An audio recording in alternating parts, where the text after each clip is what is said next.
Hey guys, Dr. Ben here. Welcome to a Power Pack Brokerpreneur Byte. Get ready to dive into proven strategies for recruiting top talent, retaining your best agents, and skyrocketing sales in the next 10 minutes. I'm your host, of course, Dr. Ben Spears, along with our real estate guru, Matt Vi. Join us as we unravel the secrets to take your brokerage to new heights. Let's dive in. Hey guys, welcome to another episode of the Brokerpreneur Podcast. I'm Dr. Ben Spears, the ambassador of Flow. I'm here with the big guy as usual, Matt Vi. How's it going, Matt? I'm just wanting to know if you're going to edit that first part out or if you're going to leave that in there. I don't know, guys. We'll let you. You'll know. Surprise us. If there was something kind of funny, like or maybe I just didn't know how to talk at the beginning, then you'll know I didn't edit it out. There you go. And if not, then you'll never know. You will know because we just said you'd know. Unless I edit this out, too. Gotcha. Whole lot of editing going on. Exactly. It'll all be there. I don't. I'm an open book, right? I make mistakes just like everybody else does, right? Yep, we all But do. that don't mean I'm not doing another podcast later. All right? Get back up on the horse, guys. That's exactly right. Right? So, Matt, we got a killer podcast today, as usual. Yep. We're talking about something like fences. Yeah, fencing. Home decor. Going fencing, right? Yeah, we're talking fencing. Arm on your hip, like fencing. What or stolen stuff, right? That's fencing too. On guard. That's what I was trying to think. Yeah. Touche. Yeah. So tell us what we're talking about today. We're going to talk about what side of the fence people land on. That's when some of the things that go on in their business, where is it that they land? I like it. Yep. Well, guys, wherever you're listening to this, before we get started, hit that follow or that subscribe button. We would be so grateful for that. Also, there's no better time than the present than to go to brokerpreneurpodcast.com, sign up for our weekly newsletter, and just get more free content from us to help you grow your brokerage. Yep. So, Matt. Yeah, Benny. What side of the fence does your brokerage fall on? And we're going to be talking, a lot about does your brokerage talk a big game? Right. Right? Or do they walk their talk? Right. Do they talk that same big game? Right. Or is your brokerage out there being like, no, we're not really that good. Right. Yeah, I don't think anybody does that. I sure hope not. And I know that there's some crappy brokerages out there. Yep. Right. So somebody's lying. So it's okay to talk a big talk, right? Yeah. It's okay. There's a time and place for it. Don't get out of whack. That's not what we're saying. Don't be all big headed and whatnot. But there's big talk and then there's big action, right? And which one are you whenever it comes time to figure out exactly what it is that your brokerage needs in order for it to get to that next level? Gotcha. So how does someone before we dive into the kind of defining who you are and that kind of thing, how does someone even know, like, man, I talk a big game? Right, because most people are probably like, oh no, I'm just normal. Let's lay it down as it is. It's my jam. Right. Here's the easiest way to know, and this is like a surefire method of knowing, right? Okay. If whenever you're like at a realtor event or whenever if there's a cocktail party or open house and you walk up and everybody scatters, yeah, that pretty much means you're talking too big of a game. You're talking too big of a game. Gotcha. Now everybody is going to tiptoe up whenever they want to. Okay, yeah, then that makes sense. Yeah, well, but honestly, I love it that you're going to let me get away with that answer. I know, I like the answer. Well, the answer is true. That's what I mean. Like, I'm like, okay, it's pretty much legit. Yeah, that is legit. So do you talk a big game?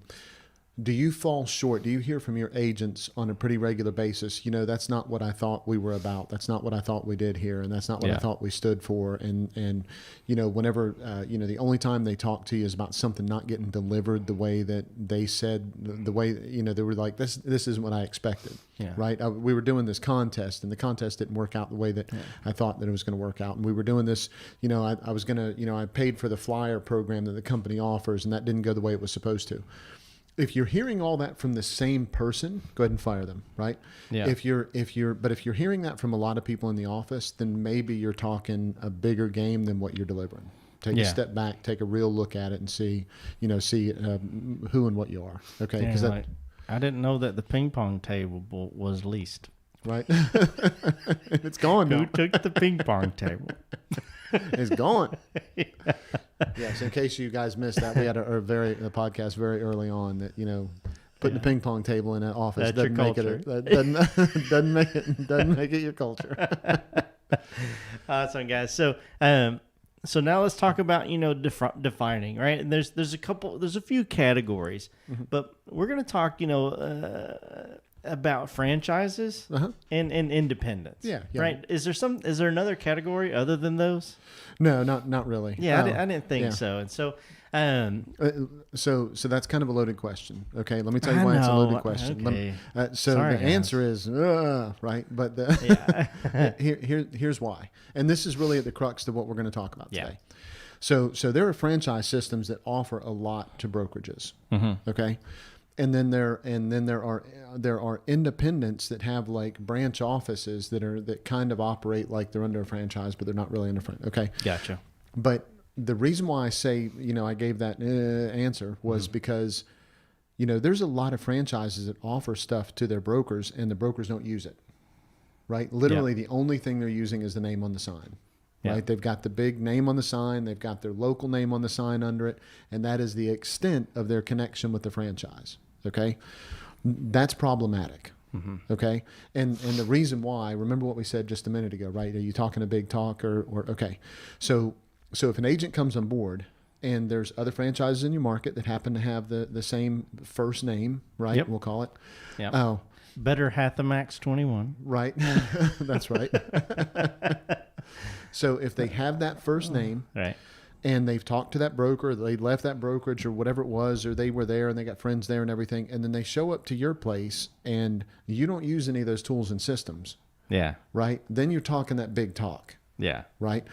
So the same thing is true about independence, right? So the thing about being an independent is it gives off a certain vibe, right? It gives off a certain look and feel and okay. So if the kind of the opposite of that, right? Franchise being they offer tools and systems and your brokerage doesn't use them, okay? Right.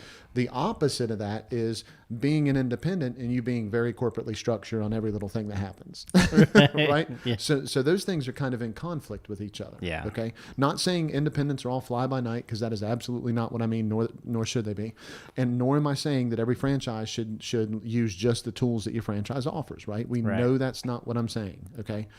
But whenever it comes to figuring out what side of the fence you fall on, so you have something that you stand for. Right. You have something that you've been promoting and promising in the marketplace, even if it's just the name of the franchise. Right. You've got something that you've been promoting in the marketplace. Are you living up to that? Is that what you're actually delivering to people whenever they're coming to work for you? Gotcha.